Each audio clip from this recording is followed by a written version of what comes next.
दक्षिण भारताची गंगा म्हणून ओळखली जाणाऱ्या गोदावरीचं पात्र दुष्काळानं कोरडं ठाक पडलंय आणि गोदामाईच्या उदरातून ठाण मांडून बसणारी मंदिरं दुष्काळानं उघड्यावर आली आहेत.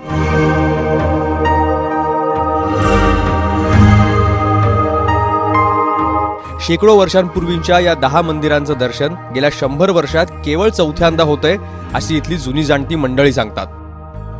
नदी पात्र हे मंदिरांच्या दक्षिण बाजूला होतं नदी पात्र आणि या बाजूला संपूर्ण किनार होती नदीची. त्या किनारीवरती त्या दरडीवरती ही मंदिरं बांधलेली अशा प्रकारची माहिती जी जुनी माणसं होती त्या काळात त्यावेळेला त्या माणसांनी आम्हाला माहिती दिली. हेमाडपंथी आणि पेशवाई काळातील ही मंदिरं स्थापत्यशास्त्राचा उत्तम नमुना आहेत. नदीपात्रातील देखणी मंदिरं, ठिकठिकाणी दिसणारी शिवलिंग आणि देवादिकांच्या मूर्त्या मन मोहून टाकतात.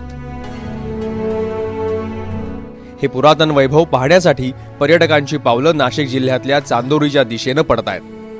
माझ्या आयुष्यामध्ये सर्वप्रथम पहिल्यांदा नदी कोरडी पडली. यातले पूर्वज पण सांगायचे 30 वर्षापूर्वी नदी कोरडी पडली असताना या मंदिर सापडलेले होते. पण अजूनपर्यंत काही कोणी प्रत्यक्ष बघितलं नव्हतं. पण आज आमचं भाग्य की आम्हाला हे मंदिर बघायला भेटले. यातले जे घाट आहेत हे अतिशय वास्तुकलेत एक उत्तम नमुना म्हणून समजले जातात. यातले बारव आहे, ज्या प्रकारचे घाट आहे त्या घाटातले पाणी, घाटांच्या खाली काही महादेवाच्या मूर्ती, शिवलिंग सापडलेले, नंदी पण सापडलेले आहेत. या मंदिरांची नोंद पुरातत्व खात्याकडे नसल्यानं त्यांना या मंदिराबद्दल कसलंही जणू सोयरसूतकच नाहीये.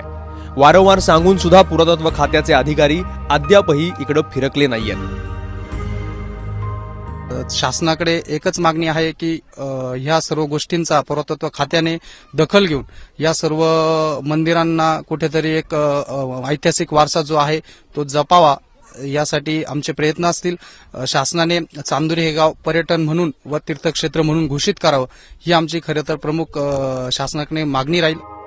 यंदा पावसानं अवकृपा केली आणि कधी नव्हे ते गावानं कोरडं नदीपात्र पाहिलं. तेव्हा चांदोरीतल्या या ऐतिहासिक वैभवाचं जतन झाल्यास ग्रामस्थांच्या दृष्टीनं दुष्काळातली ती पालवी ठरेल. सागर वैद्य, एबीपी माझा, नाशिक. निसर्गाच्या या अवकृपेमुळे का होईना परंतु चांदोरीच्या लोकांना आपल्या शेकडो हजारो वर्षापूर्वीचा इतिहास आणि वैभव पाहता येतंय. अर्थात ही दुष्काळातली इष्टापत्ती समजायची की येणाऱ्या भीषण दुष्काळाची चाहूल समजायची, हा खरं तर प्रश्न आहे. कॅमेरामन किरण कटारेसह सागर वैद्य, एबीपी माझा, चांदोरी.